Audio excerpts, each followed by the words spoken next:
या बातमीपत्राचे प्रायोजक आहेत doctor Kothe's gastro liver care and GI endoscopy centre, सोलापुरातील अत्याधुनिक गॅस्ट्रो उपचार केंद्र.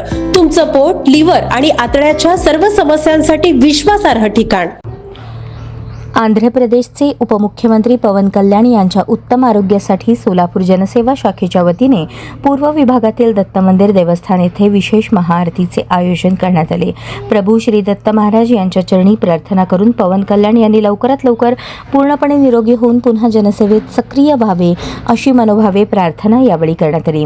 या प्रसंगी मंदिरात भक्तिमय वातावरणात आरती पार पडली. उपस्थितांनी पवन कल्याण यांच्या दीर्घायुष्य आणि उत्तम आरोग्यासाठी एकत्रितपणे प्रार्थना केली.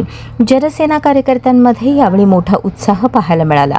कार्यक्रमाला पुरोहित ओंकार यन्नम, मांबड्याल मुकुंदम, श्रीनिवास बिटला, अनिल कोंडा, नरेंद्र बल्ला, आनंद अवधूत, गणेश पोतन, कृष्णा ॲडम, श्रीनिवास यन्नम तसेच सोलापूर येथील जनसेना फॅन्स मोठ्या संख्येने उपस्थित होते.